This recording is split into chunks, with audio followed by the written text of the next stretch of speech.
So now we are actually live and we're just waiting for everyone to come in. So, ladies and gentlemen, thank you all for everyone who's coming in. As you come in, if you have questions, if you have comments, make sure you throw them inside of the chat. We love when you interact with us, and we're going to be introducing our guests in just a second. Also, make sure for your questions, if you put a Q with a colon and then your question afterwards, that way we can kind of like separate whatever comments come in and any questions that may come in. And please don't hesitate to ask questions. We know you want to know. If you're thinking it, someone else is out there thinking of whatever comments you may be having. So thank you all very much for that. And just a second, before we do that, just can you kind of tell us a little bit about yourself, Dr. Anderson? A little bit about who you are and just the core of yourself. Sure. So the core of myself, let's see, I guess it's getting a longer and longer story with each day that God blesses me. But my name is obviously Dr. Greta Anderson, and I am a lifelong lover of two things: sport and learning. And so, as we kind of look at the arc of my life thus far, that's really what it's been about. I help people. I enjoy helping people learn effectively, because I know that that's just the gateway to a great life. But also in the context of sport, it's the same thing. We can all love sports and participation in sports, but when we know what we're doing, we know how to navigate that field, whatever field that might be. It's more fun, and so I kind of marry the two, because the process of learning is very similar whether we're sitting in a classroom or we're out on the golf course. And so that's what I do. Love it. That's such a great thing to hear. And, it's one of those things where we find out that our passion it meets whatever we're doing, then it becomes enjoyable. Because I used to hear those saying a lot, and I believed it totally. When people say, if you do something you love, you'll never work a day in your life. And for me, I'm like, no, I'm still working. Just, I'm still putting in sweat, but Yeah. I'm passionate about it, so I enjoy it more and things like that. So I sincerely appreciate that. So I tell you what, let's go ahead and get started. I see some people rolling in. Thank you guys for everywhere who's joining. We are broadcasting live into 3 destinations right now. If you're watching currently on YouTube, make sure you hit that subscribe button and that bell so you get notified again anytime we go live. And also, we're broadcasting directly live into LinkedIn, my business community. I appreciate each and every one of you. And then directly into just my personal Facebook page. And please share the link for anyone. So give me 1 second, and then we are going to get started, ladies and gentlemen. Thank you all for being here. I sincerely appreciate it. And let's go.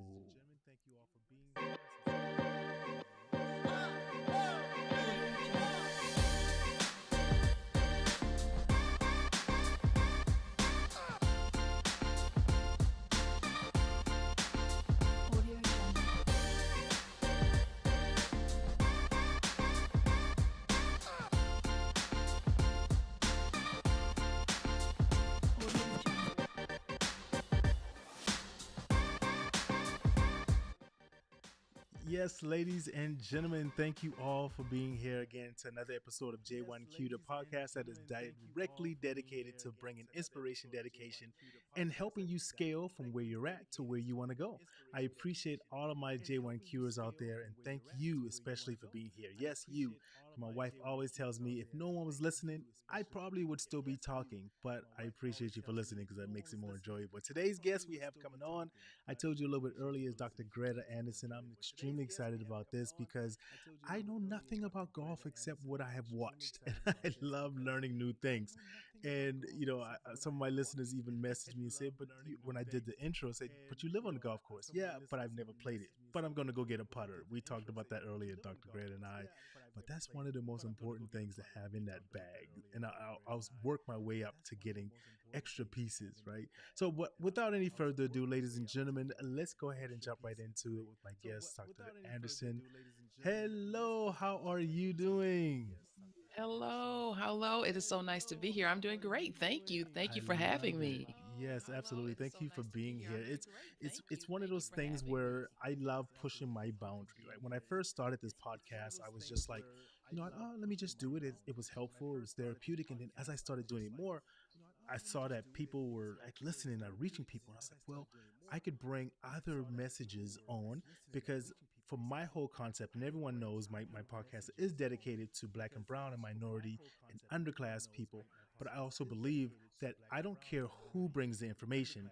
If it helps out my people, then I am grateful for it. Right. And so I love that. So let's get started. We're going to be talking about, because I quoted the episode, and I might change this. So if you're listening to this on Monday, um, it might be a little different, but I quoted it: mastering the green and the boardroom. I was like, I hope Okay. no one, I hope they get the little play on words there, but sometimes I outsmart myself, I think. But we were talking earlier, and you said, your business aspect and how you further everything into business and into golf. And they're Mhm. basically one part of your world. Can you kind of touch slightly on both of those? And then we're going to primarily go into the sports part of it, but let's hear what you have to say on that issue. So I think, Leon, I think what you're referencing is probably our great conversation earlier when I was speaking about how golf is the sport of business. Is that what you're referencing? Yeah, absolutely. Yeah. Yeah. So golf, literally, I mean, we know golf comes with a lot of, frankly, baggage, right? We know that, particularly for people of a darker hue, right? We weren't always the most welcome. Golf can be prohibitive in many ways, and we're certainly, I know that I am actively working to help change that, to evolve the sport. But golf is an amazing tool, and I like to speak to people who may not yet be involved in the game to appreciate and understand golf as a tool. It is a skill, but it is also a tool. There is a reason that golf is the sport of business. We are in the digital age and we do all kinds of things using, technology, but golf is still the sport of business. People who play golf make more money, whether they're in business for themselves, and particularly if they work in the corporate environment. There are a bunch of reasons for that. One of the reasons being is that golf is the one opportunity where you get uninterrupted time, and in today's world, we're always getting interruptions, right? We pick up, we don't go anywhere without one of these. We're always online. Everywhere you go, there's a TV, there's a screen, but not on the golf course. And so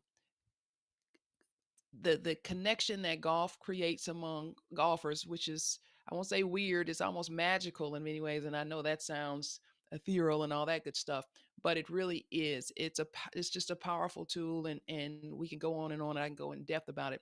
But I always encourage people. Here's the thing: I'm not inviting you, unless you want to aim to be, a tour professional, but to know the game, to understand the game, and be comfortable enough to use it a part of your your business or entrepreneurial toolkit is a powerful option.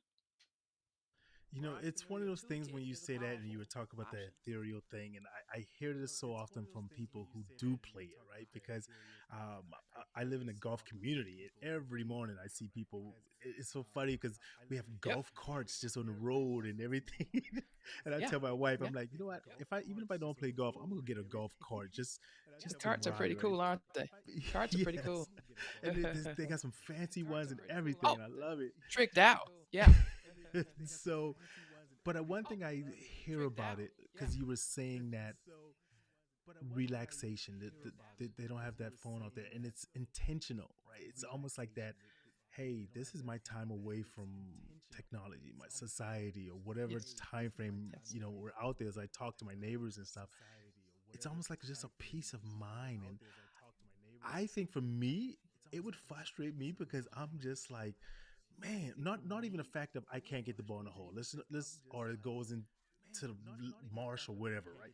I think for Hmm. me, it would just be the time factor. But I can also see it being for some people out there who want to use that in a way to go to a peaceful place. What are maybe any tips or any ideas you have for someone who is saying to themselves, I may not want to be on tour, but I think this is something I could, kind of get into. Sure. Right. It is one of those things you can get into. And the beauty of golf is that golf is always here for us. And I have a full-time practice. So I teach a lot of people. And it's always interesting, at least, a couple times a week I have a client, perhaps a new client, and they will mention, Well, I had every intention of getting started, or I got these clubs, and we found out we were pregnant, and so now I'm back, and I'm like, oh, congratulations, and how old is the baby? Oh, the baby's graduating from the university of you name it next week. 20 years, but golf is there. Now, a lot of sports we can't say that. And that's one thing I love about golf, right? Golf fits in every phase of your life. And lovingly, I often call it kind of the, if you will, the transition point for all athletes, because on the golf tee, you're going to meet former players of every sport under the sun. Everybody unites at a certain point on the golf tee, which is another one of the things I love about it. I don't care if it was football, if it was the world's football, soccer, basketball, tennis, lacrosse. At some point, so many of those people are coming to the golf lesson tee, and so it's fun because it is a sport that teaches us patience, it teaches us resilience, it teaches us perseverance, yet at the same time it's a great challenge, it's a personal challenge. It is the one sport that even if you are playing with other people, you are not playing against those people. It's not an adversarial sport unless you choose it to be. And you can't say that about any other sport. You aren't going to be on the offensive line in football and just offending, going against yourself, right? Baseball, you're playing against someone. Tennis, there's someone on the other side of the net. Golf, we're all together. We're just playing together, unless we choose to put, incorporate that factor into it. But that's another reason why it's a sport of business. We can walk and talk and play, but we're not against each other. We're just playing together. Yeah, one of my mentors would always tell me, he's like, I do more business transactions on the golf course than I do in the boardroom sometimes. Yeah, And I think eventually I started to understand what he was speaking about. But it's like you're saying, we're not directly against each other, but maybe you're in a manufacturing industry or you're in whatever other industry, like you said, sports. And now, like, oh, hey, look, you're networking in a sense, right? It's that little, absolutely. yeah, over something that you Absolutely. guys love yourself together. And that what makes it so exciting.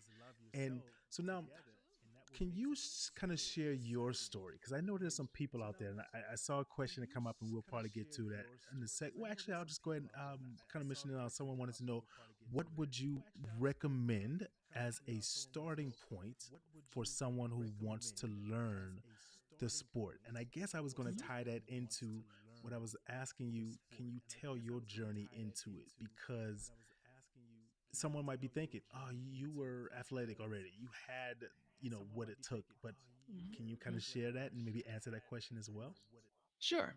So I love sports. I kind of have this fixation. I guess that's at this point. I guess that's what I can call it, right? I love seeing the ball. I love seeing the ball move. But that's neither here nor there. I began playing golf very casually.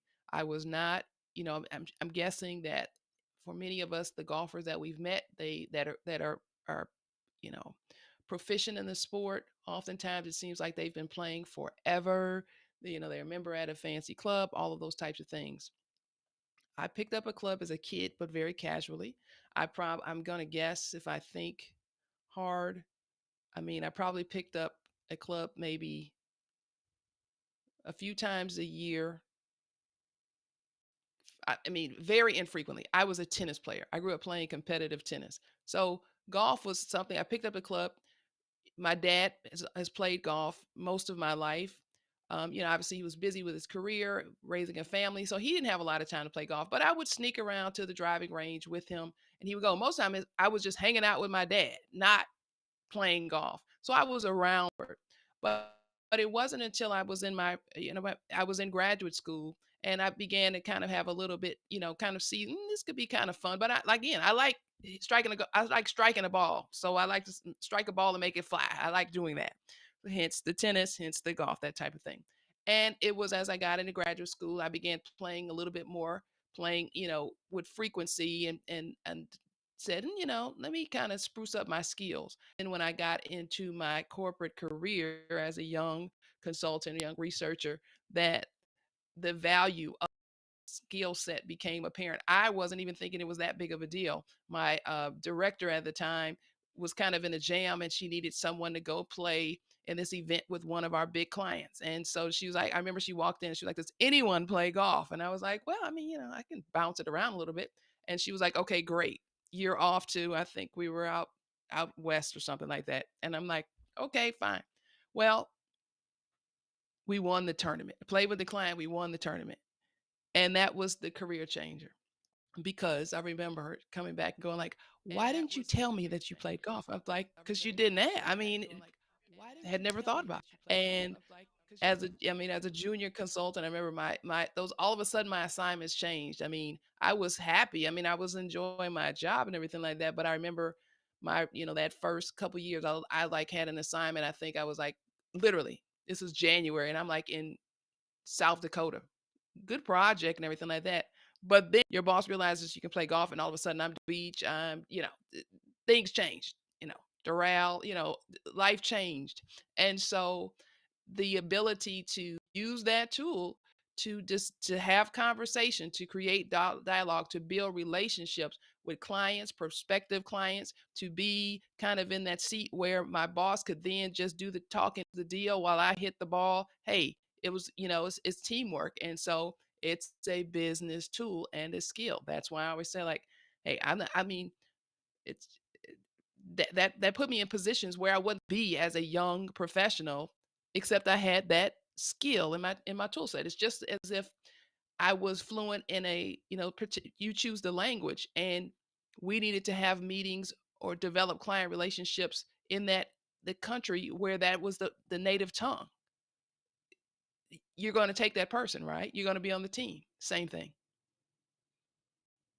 Hearing these stories like this is, for me, it's almost like painting a picture.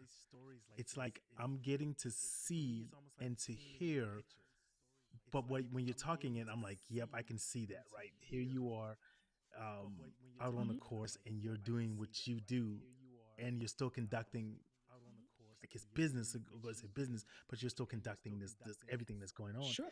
But as you're talking it, I'm just like, Sure. oh man, I can picture that, I can paint it, and it's almost, I think, this is Mhm. crazy. I think it's like a calling for me because I was just thinking about it when we were talking earlier. When I was living in Las Vegas, I lived on a golf course, and I moved here. I lived and these are by chance. I Mhm. Mhm. But it couldn't. It maybe it might not be because now I'm living on a golf course now, and I Or just is it? found out. Yeah, That right. Because that's I used to live in excellent. Augusta, and I used to live by. Not at that point. I didn't live on a golf course, but I lived by a golf course. And back then, I had no idea what it was. But Yeah. whenever April time frame came, Mhm. man, that city was so hype. And I was like, what's going on here? Is there a concert or something Yeah. happening? But it was so crazy. So then Mhm. you got to Mhm. a point in a level where you started to figure, I guess, I've got something here. When was this point that you said, you know what, let me try to see if I can transition this into something that I can take into, like, maybe in a business kind of mindset? Did that happen right away? Or how did that work? Well, it didn't happen quite. It was kind of a gradual process, and interestingly, I won't say all at once. It was just kind of upon me, but it kind of worked its way in. And so I was by this time I'm playing golf. I'm enjoying golf. I was still also playing competitive tennis. I was still playing tennis at the national level. I love tennis. Tennis was in the realm of sport. It's like I've played it since I was such a small girl. It was kind of my first love. Not that I don't love golf. Absolutely love. They're different sports, similar but different. And so I was still playing very competitive tennis, but golf and tennis are kind of different. So, I get to do both. And I remember, how golf was still playing a very powerful role in my ability to do business and facilitate business on the behalf of the companies that I was working for and that type of thing. And even for myself. But I remember thinking like, more people should know about this and especially kids and girls, right? And so I had an opportunity to participate in some kind of if you will, community golf, grassroots kind of golf and organization. And I remember that the group with which I was kind of helping, it was kind of all over the place, and not in a judgmental fashion. Just if we don't know, oh. And I remember thinking like, well, I could probably do a little bit of research here and figure out some things because this organization could do a lot of good. They just need a few little, a little bit of some resources, a little bit of money, a few little clubs here, things this could go. Let me dig into this. And so that's how I began digging into kind of understanding the backstory, if you will, with golf and the organization of golf and that type of thing. And long of the short, it led me to getting building some relationships with some people who were in the industry. And at the time, the woman at the time was I'm trying to think, where was she? She was still holding national office. Actually, her name is Deb Vangelo, master professional with the LPGA. We got to meet. I was in at the PGA show. Long story, but we had several great conversations, and I remember her saying like, "You need to just become a member of the LPGA," which was I was not thinking about becoming a member of the LPGA. I'm like, "Hey, whoa. I didn't. That's not what I'm here to do. I'm just trying to learn some things to help and do some different things." She's like, "Okay, but it's easier to help when you're inside, and then you can help the game grow out." And I remember going like, "Okay." In the meantime, at this point, I have a business. I mean, a full blown and not a side gig. I have a business. I'm a chief operating officer for a business. I mean, I'm like, I don't really know where this fits in because that process is quite a lengthy one to earn certification and full membership into a professional organization like the LPGA. Another year, she's still telling me you need to kind of do this, and I'm giving deeper consideration to it. But um we don't have hours to really for me to go into all the details, but I did learn and really gain a deeper understanding of what she had told me, is that the chances of the opportunities to help begin to make a real difference in this sport can come from someone. Not everyone doesn't have to be this way, but um, she was kind of like, I kind of see where you're hoping to go with some things, Greta. It might be a good idea to become a member. And so I said, to myself, what the hey. So I began that process, which means I was at this point I've been playing golf. I was a good golfer, and I could put it together. I mean, I'm used to striking a ball. I'm used to I understand the motion and that type of thing. But I need to tighten it up. And so I said, okay, well, we're going to tighten it up because to become a card holding professional, you do have to demonstrate in a tournament environment that you can produce high level, or in the golf world, low scores, right? We have to play along with a rather intensive certification program, a process. We go to school to become that golfer. And so I just decided, if I'm going to do it, I'm going to do the dang thing. And I did. And here we are. Man, So those I are the wasn't kind of born things. with supernatural golf powers. I didn't start, I didn't pop out the womb, and begin swinging at 6 months, none of those things. There you And go. I'm here. I love that, and I remember hearing or reading at some point someone saying that you have to put in like 1,000 hours or something of dedication if you want to be Yeah. or whatever many hours. But so and I want anyone listening who might be thinking, okay, well, we're talking different levels, right? We're talking, hey, let's just play it, just to be out there and relax and learn something new, and then maybe someone who Absolutely. wants to Absolutely. learn Absolutely. more. And we're going to hop into it a little bit later. You have coaching programs in which you talk to people and stuff about that. Yeah. But one of the things I also read and I learned about you is that you're like passionate and you're an advocate for kind of like increasing the view of women into the sport for and I may be wrong, but for minorities also. But I'm sure you can expand on that. But that's just my take of what I saw that.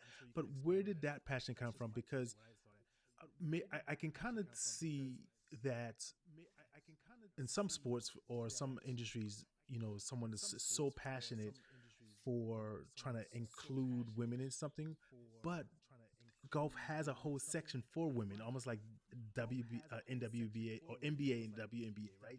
So is the Mhm. passion more to just get women involved also, but also kind of like, I guess from that, just tell us where it came from.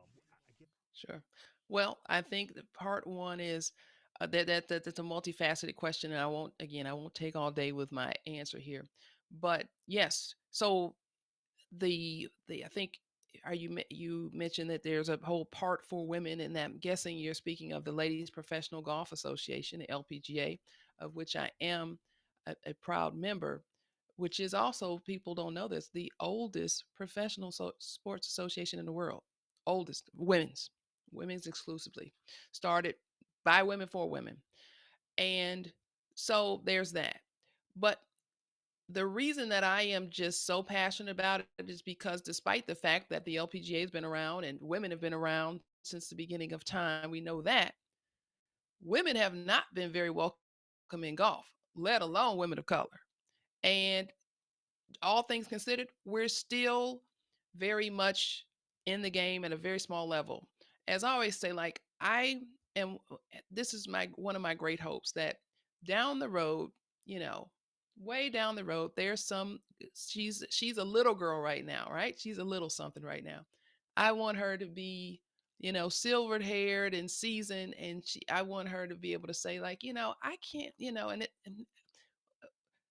not sure I remember her. Oh, wait, her name was this. It doesn't even matter if you remember my name, but I want you to know that I want to be able to put an imprint on someone that they can do golf and beyond. Because, see, golf serves as a metaphor for so many things we can do in life. But I want, I imprint in helping someone to play golf. You can become an astronaut. You can do anything you want to do. But golf really does help us see that, opens the door. If you can do golf, you can do dang near anything. Number one. Number two, as a golfer, as a professional golfer, I am at this point, I want to be, I don't want to be an exception in the sport. There are only a handful of African American women professionals in golf. I mean, you don't need all, this is the truth. You do not, there are two of us sitting here. We do not need all of our fingers and toes to count the African American women who are card holding professionals. We need a few more of us, right? That's how you normalize things. When I go out to play one, there are others. Particularly, I live in a very diverse city like Atlanta, but it's still not a ton of us. And so I want there to be a day when there's a woman who's a golfer, when she steps onto the tee, maybe she's out playing around by herself and nobody thinks of it. And then when she hits the ball, I don't want her to have this experience, which oftentimes is like this. I don't think people mean it that way, but they're like, oh, and you can play. Well, what are you saying? Like, you're surprised because there's a black woman on the tee who can actually play. Mm. Again, I don't think that sometimes people mean it as an offense, but it also speaks to the point that there's just not enough of us enjoying this great sport. I do not, and let me be clear, I do not liken the gravity of the game, because the game of golf, to the right to vote in any way, shape, or form. But I do draw this parallel. Why do we know that vote is often so, people go through such efforts to suppress the vote? Because it's a powerful tool. Why have we not been able to play golf? It's a powerful tool. It's a powerful tool. Have we Man, not been able you to play like golf? you just It's a powerful like drop tool. some gems here, and I'm just like, and as you're talking about some of the things, I recall some things I remember hearing. Even to the point of, I don't know how many years ago it was, but like women weren't allowed to be in or enter the Masters or the clubhouse or whatever it was. I remember Yeah, right. stories back Hmm. that ago a while back, and then even more recently, there was a group of women. I think it was in Detroit, black women playing, and they, you know, someone said they were going too slow, and they started a whole thing on that. So yeah, I can see how that sport could be a little, you want to get more fingers and toes in there, kind of like you were saying. I absolutely love Right, that. right, So right. um now let's say if there's a listener out there who's listening to this right Yes. now and they are saying, you know what, wow, I'm hearing some great points, I'm loving this. I think I would like to try it out. Maybe they can get in contact with you. Hmm. What are some coaching programs? I know we were Hmm. talking, and you said you have some programs that you're implementing that might be new, or how does that work if Hmm. someone does want to maybe get in contact with you and try to learn? How does that work? Well, first of all, you can always, I kind of, feel like I'm the people's coach. So you can always feel free to contact me and ask a question. I think that that's one of the things, one of the ways we're going to change the game. Know that you can get sound expert advice. It's not going to cost you anything to send me a DM, to send me an email, that type of thing. I'm happy to help in that regard. Number one. Number two, is one of the things that makes for an enjoyable time in it as a golfer is to have a good foundation. It's like so many other things in life. So I do encourage people to, you know, be ready to make some form of investment. And again, I'm not saying that you have to go spend a gazillion dollars, but I'm saying that might be your time, that might be targeted toward some specific, programming. Like I offer several, like literally, if you just want to see, like, does this even make sense? Do I feel like I could do that? Very basic, like programs. Like I have one that's called, it's totally free, the 5 day swing setup checkup, right? And it's going through all of the basics to help you. It's me standing there with the golf club helping you understand how we hold it properly, why, how we, move our all those basic things so that you can just see, you maybe go like, I'm not really ready to get out there just yet in front of a bunch of other people just to see how you stand and bend in posture, get in posture and that type of thing. But I could do that in my backyard or maybe in my bedroom or something. That's what it's there for. Number one. Number two, understand that every golfer was a beginner. Yes, you're going to see some people and it's going to sound like the ball's going to go so far and it goes exactly where they want it to go all the time and that type of thing. That's just a process. Also, I want to break this myth. It does not take a lifetime to become a very good golfer. And also, just because someone's been playing a long time doesn't mean that they're a good golfer. Just saying. So just know that, many of these things, these myths, these assumptions that we have been loaded with are not all accurate. So there's a space and a place for you in this sport. Love it. And that's what I love about when I hear my guests talking is that inclusivity. I had to make sure I slowed that word down. Tongue twister for me sometimes. But, it's that great feeling of knowing that, and this is what I'm getting from it kind of early into what our talk was also, right? Well, it's not adversarial. I'm not playing against anyone. So I'm just Hmm. working to improve myself, right? So here I am. I Hmm. can be on the green, trying to make sure I get it Hmm. right. I was about to say the course, but I guess that could Hmm. still be Fairways, right? The fairways. fairways, right? So, right, a little Okay. long, the main strip, we call those the fairways. The Yes. fairways. And I could be there and I'm not worrying that, he or she hit a shot that was longer than mine, maybe, and oh my goodness, yours got closer. I mean, yeah, like you said, if you're playing, in a tournament or something, that's different. But if you're just out there just beginning and learning, go at your pace. But I also Right. take into account that this could be a great sport for people who may have injuries that they want to still be active but they can't still run as much. Maybe they were playing tennis or basketball and now they, Hmm. suffer injuries to the knee Absolutely. or something.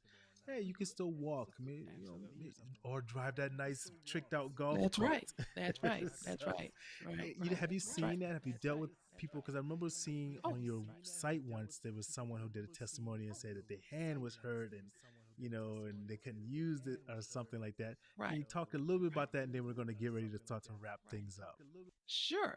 So I mean that's one of the things, right? Golf will accept you as as we are, right? There's this place in this space. As I say, again, I will tell people, they go like, I'm not sure I can do that. I go like, are you breathing? They go, yes. And I go like, I promise you, then that means you can play golf. Golf also has a tremendous um, space, what we call, for people who, are, are in different, have different physical experiences. We call it adaptive golf. So you will see there are amazing golfers. I mean, like world class golfers who may be experiencing limb difference, who do not walk. So they use different devices to put themselves in position to be able to move. You blind, deaf, you you see it all, and it's some amazing golf, amazing golf. So the answer to that is yes. For those of us who may be experiencing not quite to that extreme, but just different, different injuries, as my grandmother used to say, live long enough, right? Things happen, right? And I'm a living testimony to that because I went for many to catch up, just you wear and tear. And so actually, as a golfer, I began playing golf. I played golf for many years as a right-handed golfer. My natural dexterity is left-handed, but I played golf right-handed. And then I had a very bad injury, which did not allow me to play golf-handed anymore. So I had to learn how to play all over again on the other side of the ball, as we say. And so now I'm a left-handed golfer. So there's that. I've also not, again, I'm very comfortable speaking to myself in this kind of life's journey.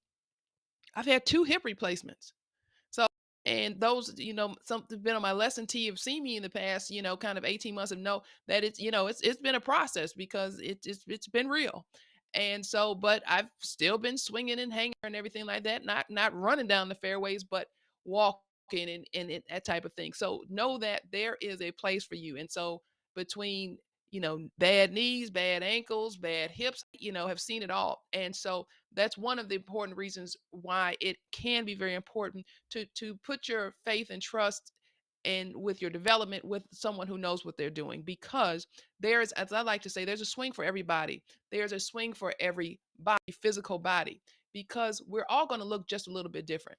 In all likelihood, you will not look exactly like the people that you see on TV. After all, they are the best of the best of the best. They are that 0.1%. So they're the aberration. The rest of us, we are going to manage our swings a bit differently. That does not mean that you cannot be an exemplary golfer. It just means that your swing is going to be reflective of the space and time in which your physical body is tolerant. In golf, this is not a sport. It should not hurt to swing your club. So if you have a back issue, if you maybe have hip issue, wrist issue, a good professional will be able to help you set up and position your motion, your swing, so that it is congruent with your body and your situation.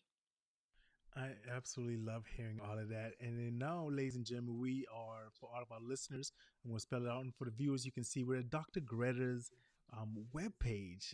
And I love it. It says, get ready for a lifetime of growth, right? That coach is going to say, let's see what we can adapt for you, right? So make sure you go to the website and join the community and reach out. Like I said, DMer is Dr. Greta Golf.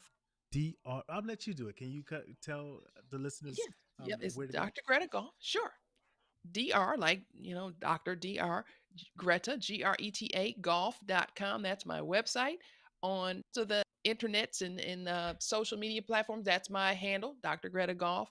And you can always, if you're a fan of the email, you can just drop me an email at hello at, guess what, drgretagolf.com, right?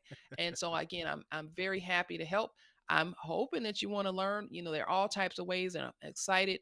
Would love to be welcome you to the sport. Also know that it'll be coming out soon. We've got so much stuff coming out, Leon. So it'll be a good time for you and your listeners to check in on our website and our community and that type of thing. Because also we'll be announcing the details about summer camp too. I didn't even think about when we were talking Oh, earlier. We're getting the summer, so we have summer camp. It's super fun and everything. It's one of those great ways to get involved in golf, but also um, I enjoy golf, but I also know that everyone's not going to obsess over golf. So, you can do golf and other things too. So, yeah. we have a lot of cool things coming, ways to get into the sport and stay into the sport, create great relationships, travel, the whole bit. So, Nice, golf is nice. what I Yeah. do. I I guess love that's what it. I And I gotta say too, golf is one of those sports that I say these guys and ladies out here like top notch dress, right? They and the shirts and the shorts and everything, shoes. It's like it's a fashion golf accessory kind of thing. And I don't think I could play it because if I'm in those shorts, my calves would distract people too much. I got some big thick calves. So say. Okay, well, all right then. Well, then you can always wear your golf pants if you want to, oh but yeah, that's but right. That's right. yeah, right. Yeah. So there are options, So, some people, some ladies love skirts, some loves pants, some loves, you name it. Yeah. There's a way to do it. There's a Yeah, way to do love that, and I love the fact of what the summer camp there, and I can just We had here recently. There was after the Masters, there's a charity event that's put on by it just escaped me. Hootie and Blowfish, lead singer, he puts it on here with a lot Oh of yeah, celebrities. Darius Rucker. Yes, Darius Rucker puts it Yes. on Uh-huh. here in Myrtle Beach, and a lot of celebrities and stuff come down and everything like that. So I'm excited, to learn a lot more about this, and I am going to get me a club, one club, like you said. I'm gonna just start, and then I'm gonna slowly build Join up. club. Yeah, One and then go club. for there. So I really sincerely appreciate this. I want to ask you just to stick with me for 1 second. I'm gonna close Sure. out, and then I'm gonna get some of these sponsor bills paid here, and then I'm gonna come right back to you. Okay.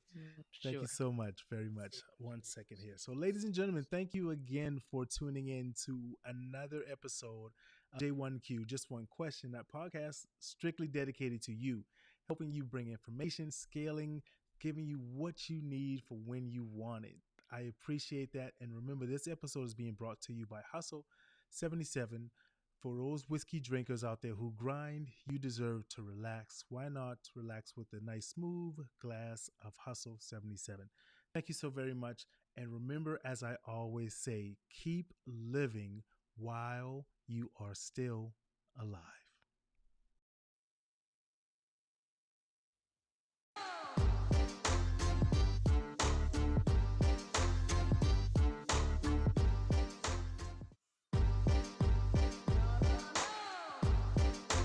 All right. We are now officially out.